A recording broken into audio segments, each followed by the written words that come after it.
Thank you for bearing with us to the bitter end. The final presentation of the day is from Stefano Chiti from Norway, who will be talking about a slightly different form of suppression system, a hypoxic air solution. Yeah, as already said by Ricky, I'm going to talk about fire prevention, not really fire suppression. By the new technology, hypoxic air, as known as also oxygen reduction system. And this technology is based on a permanent oxygen reduction on the protected volume, inside the protected volumes. So I investigated what are the effects of low oxygen concentration on the ignition and combustion processes. Then I will try to introduce a new test method for ignition propriety, a new test method for flame spread. Then I will present some results and I will discuss about a test series to assess the performance of hypoxic air. And then I will try to draw some conclusion and future development for the technology. What is it? What is hypoxic air technology? It's a fire preventive technology based on a continuous reduction of oxygen in the protected volume. And it's used when even fire prevention is not acceptable. I mean, for certain special volumes. I mean, for example, data centers. Sometimes just one or two hours of runoff time that causes millions and millions of euros of losses. Usually, the oxygen concentration is cut down to between 14 and 15%. Whereas the nitrogen concentration is kept continuously between 84 and 85%. This when hypoxic air is used in fire prevention mode. Of course, this technology can be used also like inner gas system, but in this case, the oxygen concentration shall be consistent with the oxygen concentration used with the gas extinguishing system. I mean 12–13% of oxygen. And now I will present some studies made on reduced oxygen atmospheres. We know that there is a MOC, the minimum oxygen concentration, and below this oxygen concentration there is no combustion at all. And this parameter depends on the diluent used to reduce oxygen. And this formula shows that if the diluent used is nitrogen, the minimum oxygen concentration depends on the lower flammable limit and the stoichiometric concentration oxygen fuel. A similar relationship was also found for dust clouds, and also it's interesting to assess if the MOC for fire prevention is the same as for fire suppression. I mean, if we lower the oxygen concentration after the flame has been applied, will we find the same MOC? Then, another parameter investigated is the ignition time. According to a theory by McAlery, the ignition time is an inversion proportion to the oxygen mass. Similar relation found by Kumar and Mans, and also tests performed by Nicola Hirschel and Sear, show an increase of 300% in oxygen concentration of 15% for PVC material, plus 24% for PMA, also a drastic increase for silicone elastomers, for FRP foam, but it's not investigated in this article and paper what happens after ignition if the material continued burning or self-extinguished. Another interesting topic is the out-ignition time, and this parameter increases when lowering the oxygen concentration. A study by Kashiwagi showed that 15% is a limiting oxygen value for successful out-ignition. Also, experiments on gases show that the out-ignition time is in inversional proportion to the oxygen concentration. And also Alvarez found that the out-ignition time was in inverse proportion to the oxygen partial pressure. Another parameter interesting is the minimum ignition energy that arises when decreasing the oxygen concentration. And there is a formula found by Chin and von Elbe, show that the minimum ignition energy is in inverse proportion to the oxygen index. Another parameter is the flame spread velocity that decreases at low oxygen concentration.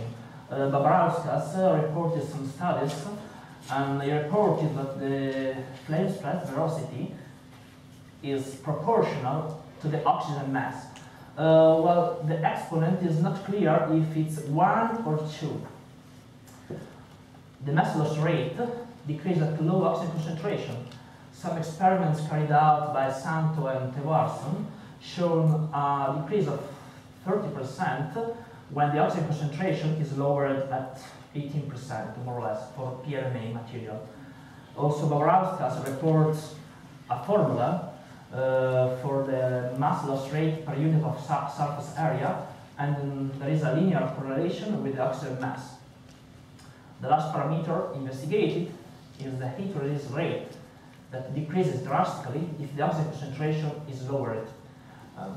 This is what Mulholland found. The heat peak decreases drastically if the oxygen concentration is lowered, and this effect is greater when approaching the lowest oxygen concentration at which combustion can be sustained.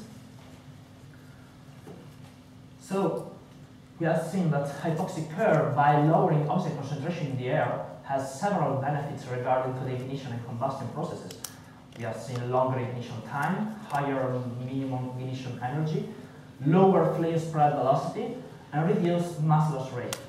For most material, the oxygen concentration below 15% can prevent ignition for most solid materials. But if use hypoxic curve in the suppression mode, the oxygen concentration shall be consistent with the values for the gas suppression, I mean 13%. And now, I will present a test method to assess the performance of hypoxic curve and to assess the ignition limiting properties and the fire spread at different oxygen concentration for different material configurations and different materials.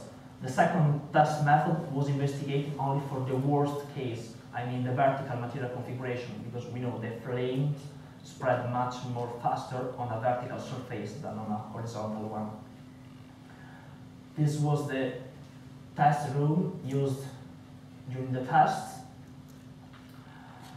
and this was the equipment: an oxygen generator to lower the oxygen concentrations, 3 oxygen sensors arranged in a vertical array at 3 different aids of the room.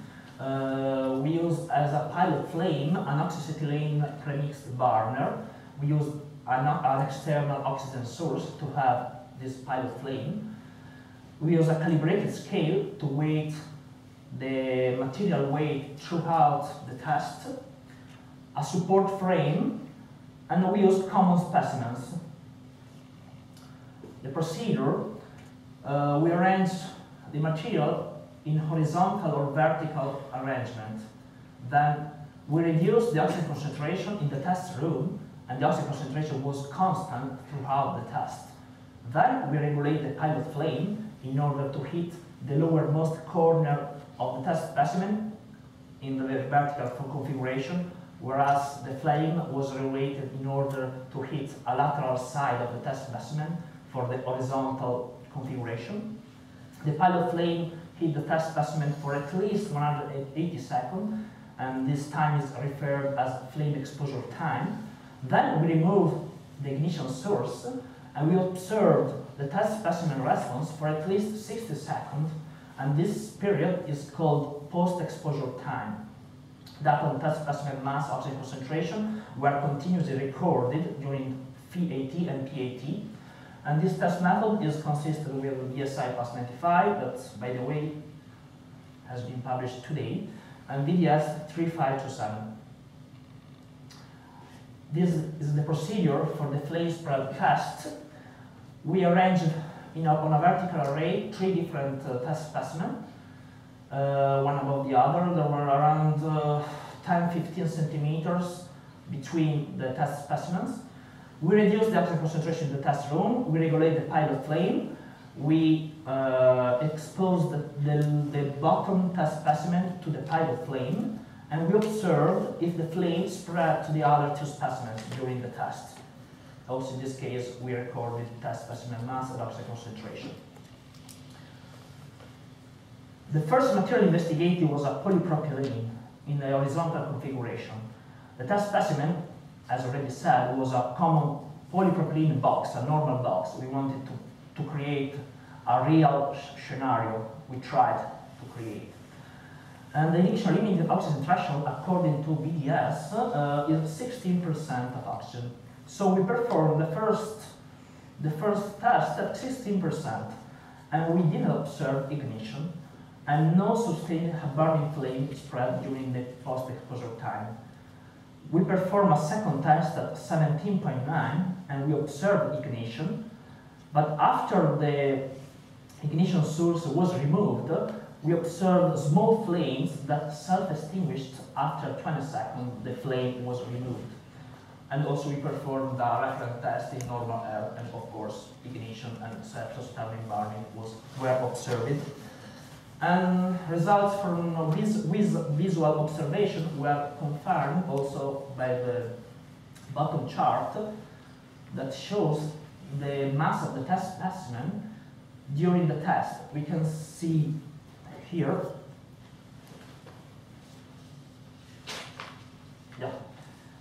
here was applied the pilot flame.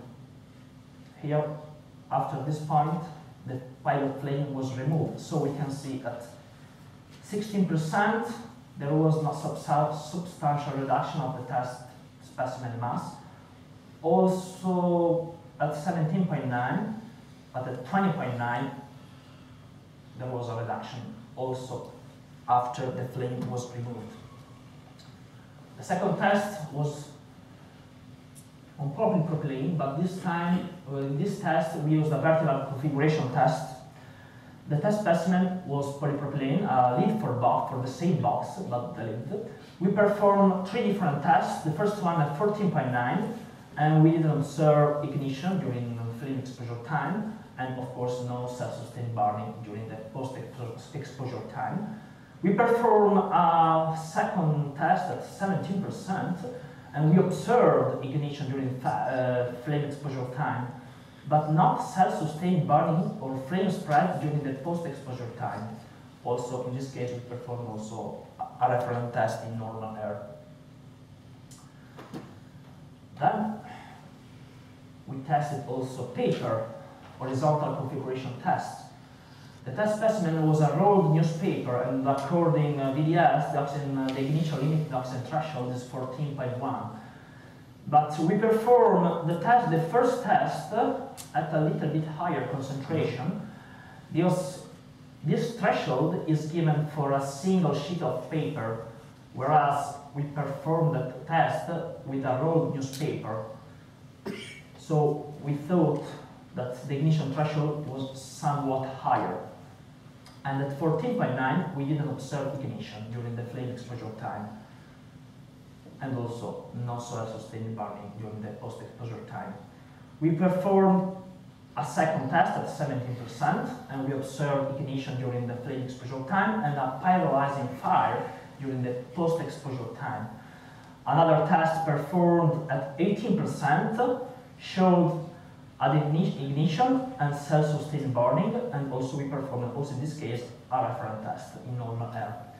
It's interesting to see that the two tests performed, the first at 15 and 17, shows a similar behavior. Here is the chart of the test specimen mass throughout the test. And also, the test at 18% performed at 18% and 20.9, we can see they are very, very similar. So, with an oxygen concentration of 17%, the behavior, the response of the material is similar to the similar to the test performed at 15%. And the behavior of the material, the response of the materials in the test performed at 18% is much more similar to the behavior of the materials in the test performed at 20.9% of oxygen. Then we perform a test on the iso-wood crib horizontal configuration test. We use iso-wood crib, mini crib type, 5 layers each crib, 2 members each layer, so this gives a total volume of 78 cubic centimeter. The test specimen was moistened with pure alcohol to make easier the ignition. For wood, untreated wood, the oxygen limiting threshold is set to 17%. We perform in this case 7 different tests: 14.9, 16, 17, 18, 19, 20, 20.9. In all the tests, we observed ignition.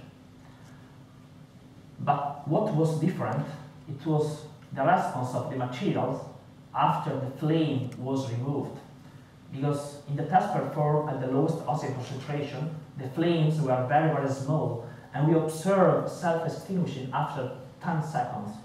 In the test performed at 16%, we observed small flames and self-extinguishing after 120 seconds. At 17, the same, but self-extinguishing after 180 seconds.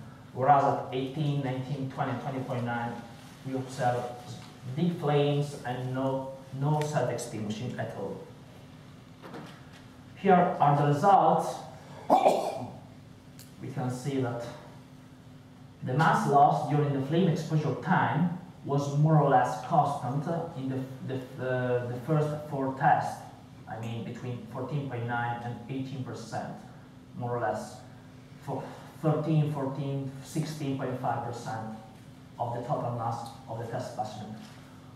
What was different was the mass loss during the post-exposure time. We can see it with an oxygen concentration of 14.9, only 2.37% of the test specimen mass was lost during the post-exposure time.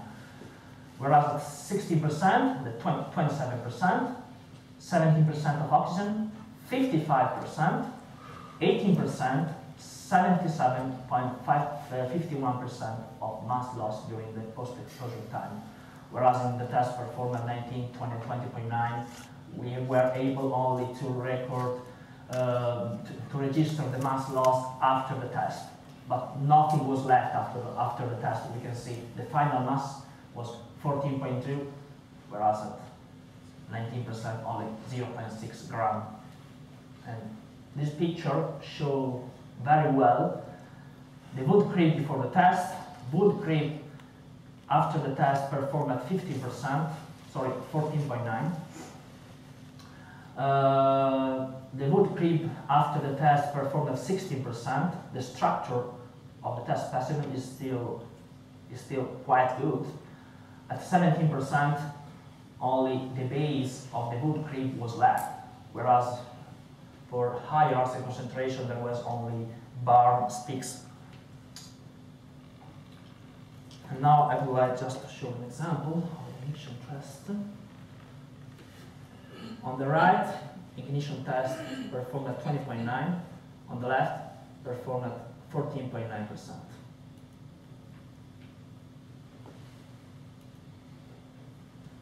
Let's see. This is the flame exposure time. Oh yeah, I forgot to say that for this test, the flame exposure time was reduced to 15 seconds because the wood crib was very, very small compared to the size of the flame, the ignition flame. We can see at 14.9, we have ignition, yes. But after some seconds, the fire self-extinguished. Whereas at 20.9, it continued burning for 3-4 minutes.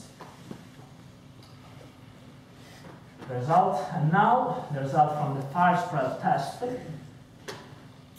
Yeah. 2 wicker boards and a newspaper arranged in a vertical array, as I have already explained. In the test performed at 15.9, we didn't observe flame spread, and the mass loss of the 3 objects was only 3.89%. Only the bottom wicker board the one directly hit by the pilot flame ignited. Of course, the reference test in normal atmosphere showed flame spread and very high mass loss, 82.39%. We can see some picture. After 10 seconds that the pilot flame was applied, not so big difference between the two tests. What changes is after 60 seconds, only 60 seconds, in the reference test, the flames were spread to the higher wicker board and to the newspaper, whereas in the test performed at 15.9, there was a lot of smoke, but no ignition at all of the other two specimens, and this has been confirmed also by this last picture. You can see after the test performed at 15.9, the newspaper was perfect, and it was ignition only in the wicker board directly hit by the pilot flame. Because 20.9, nothing was left. Of course, only the frame of the wicker board were left because they were made by metal. So we can infer that most test specimens did not ignite during the test performed at the lowest oxygen concentration, polypropylene and paper. But there was an exception, the wood creep. And as explained, there was the heat source was extremely severe because an oxyacetylene burn can reach up to 2,500, 3,000 Celsius degree. And also the wood creep was moistened by alcohol to make easier the ignition. We observed that it was difficult to ignite between 16 and 17% of oxygen concentration. Flame and burning self-extinguished during the post-exposure time, and the mass loss of the test specimen was strongly reduced. We didn't observe flame spread in the test performed at 15.9% of oxygen. And what's interesting is for the majority of the material tested, there was a sort of response threshold in terms of burning between 17 and 18%. What I think that materials at 17 behave more or less like 16% and 15%, whereas at 18% they behave like at 20.9%. And this is interesting to explore furthermore. And now some conclusions.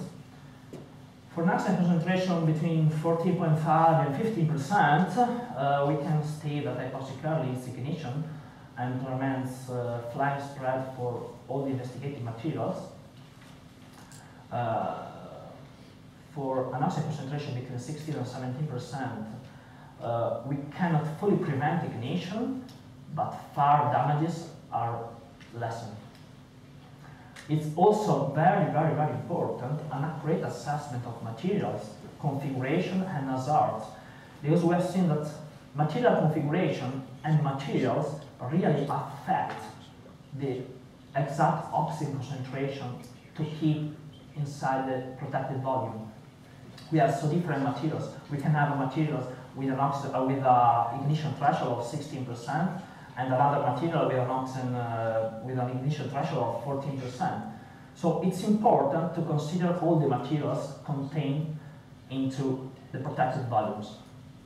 Also, I would like to do more research to exploit and optimize further the potential of hypoxicare technology, because it's a quite new technology and it would need some research, for example, to see what's the behavior of materials at low temperatures, or for example, can be one idea.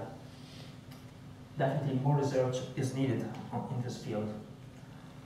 And some acknowledge my supervisor, Professor Paolo Tartarini from University of Modena Reggio Emilia, who followed me during this work, and my colleague Gary Jensen from Norway AS. Thank you for your attention.